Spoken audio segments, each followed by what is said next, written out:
इस बार मतलब 400 पार रहेंगे? 100%। यहाँ तो कमल का फूल चुनावी मैदान में होता है और उसको जिताने के लिए भाजपा का प्रत्येक कार्यकर्ता प्राणपण से क्या है कि उसमें जुट पड़ता है।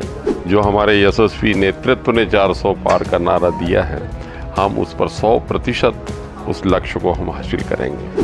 हमारे जो भूले बिसरे जो स्वतंत्रता संग्राम सेनानी थे, महापुरुष थे, उनकी चिंता नहीं की कांग्रेस ने।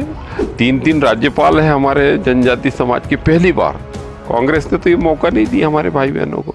लोकसभा चुनाव के लिए बीजेपी ने मध्य प्रदेश के 24 सीटों की भी घोषणा की है। बैतूल सीट की भी घोषणा यहाँ पर कर दी गई है। वर्तमान में जो सांसद दुर्गादास उइके जी है, इनको वापस बीजेपी ने अपना प्रत्याशी बनाया है। हमारे साथ दुर्गादास उइके जी है, हम इनसे जानेंगे किस तरह से ये चुनाव को लेकर रणनीति बना रहे हैं और पार्टी ने जो इनका चयन किया है उसके लिए क्या कहना चाहेंगे। दुर्गा जी, ABC 24 में आपका स्वागत है। बताएं कि किस तरह से आप चयन समिति का शुक्रिया अदा कर रहे हैं और क्या कुछ रणनीति आपने बनाई है।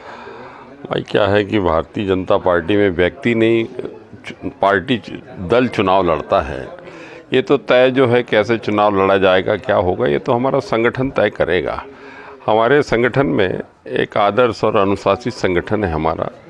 इसमें व्यक्ति गौण होता है। चुनाव तो कमल का फूल लड़ता है, व्यक्ति तो एक नाम मात्र का एक सिंबल रहता है कि भाई ये फलाना व्यक्ति लड़ रहा है। यहाँ तो कमल का फूल चुनावी मैदान में होता है और उसको जिताने के लिए भाजपा का प्रत्येक कार्यकर्ता प्राणपण से क्या है कि उसमें जुट पड़ता है। और इन 5 वर्षों में 2.5 साल तो कोरोना में चला गया, 2.5 वर्ष काम करने को ये प्राप्त हुआ था। इसमें जनता जनार्दन की सेवा में कोई कौर कसर बाकी हमने नहीं छोड़ी थी।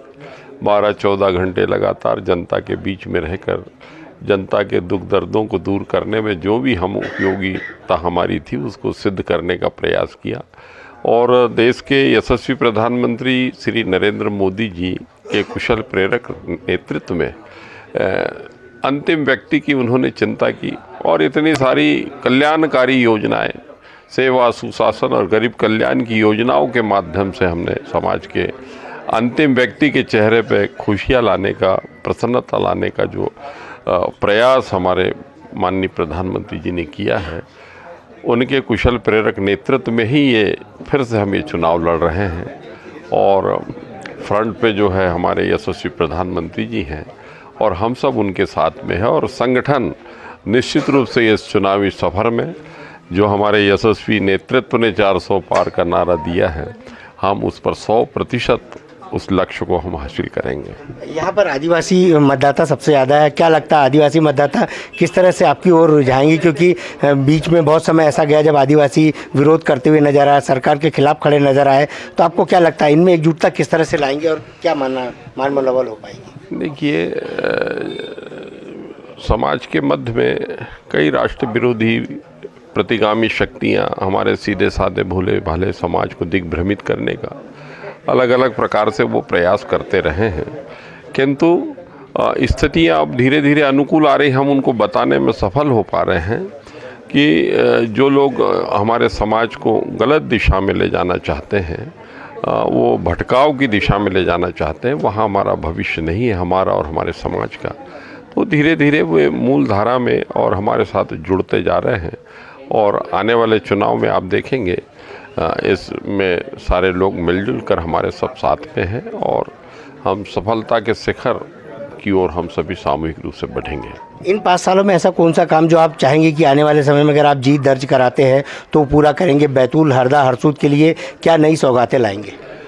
देखिए, हमारा जो पावन लक्ष्य था कि जैसा कि लंबे समय से प्रतीक्षित मांग भी है कि भाई सैनिक स्कूल हो हमारे यहाँ पर जो खदानें खुलने वाली हैं वो खदानें यहाँ पर और भी ज़्यादा खुलें, अपने यहाँ पर हवाई अड्डा हो और हमारे यहाँ पे औद्योगिक दृष्टि से हमारा लोकसभा क्षेत्र समृद्ध हो, रोजगार के अवसर हमारे यहाँ उपलब्ध हो सकें, शिक्षा दीक्षा से लेकर विविध प्रकार से क्या है कि हमारा प्रदेश समृद्ध हो, हमारा लोकसभा क्षेत्र समृद्ध हो।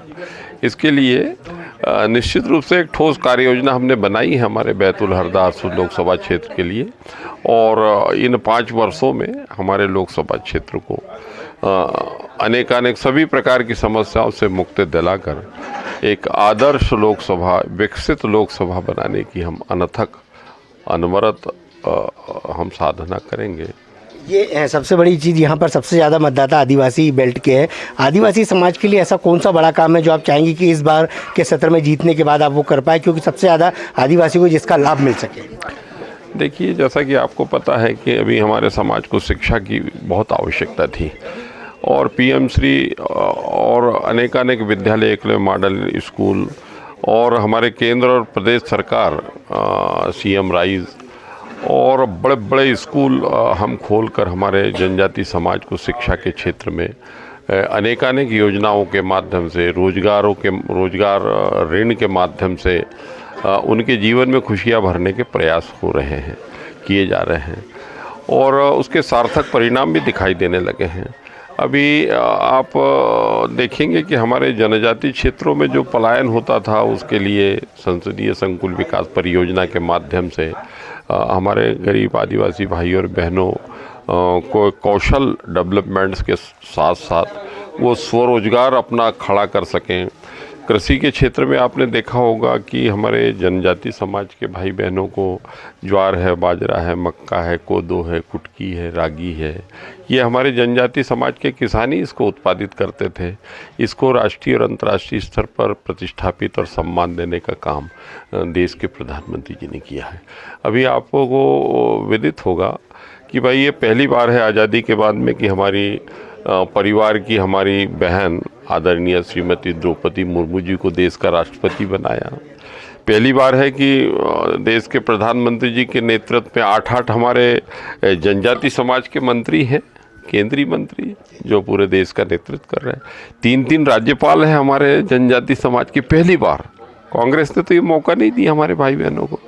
ये आज़ादी के 75वें अमृत महोत्सव में हमारे जो भूले बिसरे जो स्वतंत्रता संग्राम सेनानी थे, महापुरुष थे, उनकी चिंता नहीं की कांग्रेस ने, लेकिन देश के प्रधानमंत्री जी ने फिर से पूरे देश में खोजबीन करके हमारे महापुरुषों को, स्वतंत्रता संग्राम सेनानियों को इतिहास में उचित स्थान देने का काम किया।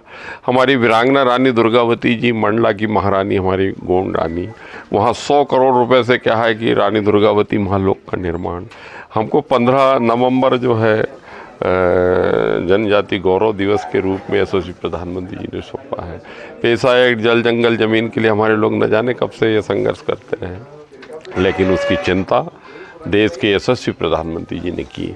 इस तरीके से विविध तरीके से जनजाति समाज विकसित हो, आगे बढ़े, उसके लिए अनेकानेक योजनाएं हैं और हम चाहते हैं कि हमारे क्षेत्र में भी क्या है कि औद्योगिक इकाइयाँ लगें, वन उपज से लेके अनेक तरीके से क्या है कि लघु इकाइयों के माध्यम से, औद्योगिक इकाई के माध्यम से और कौशल डेवलपमेंट के माध्यम से, स्किल डेवलपमेंट के अनेक उपक्रम चल रहे हैं, प्रयास हमारी सरकार कर रही है, जिसमें हमारे बच्चे समाज के विकसित होकर स्वरोजगार के माध्यम से वो आत्मनिर्भर हो सकेंगे।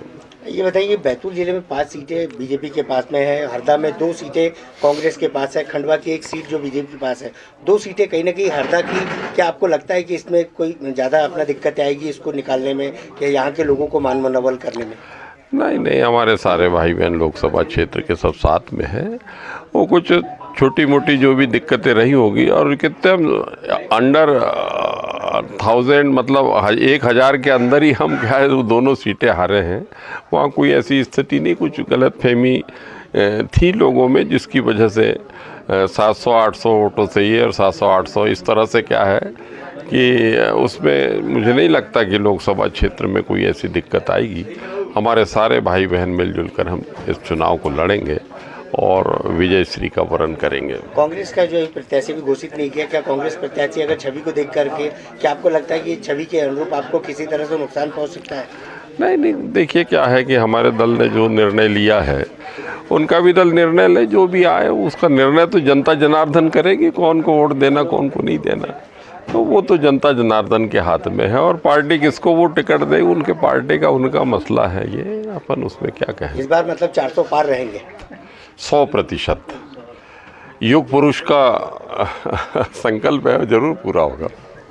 देखिए, दुर्गादास जी उइके ने कहा कि इस बार वाकई जो युग पुरुष का जो संकल्प है 400 पार का, इस बार 400 पार के आंकड़े रहेंगे और इनका ज़्यादातर ये अनुमान है कि सभी सीटों, जितनी विधानसभा सीटें हैं सभी पर भारतीय जनता पार्टी के प्रत्याशी को ज़्यादा बहुमत मिलेगा और जीत हासिल करेंगे। नंदकिशोर पवार, IBC 24, बैतूल जिला मुख्यालय से।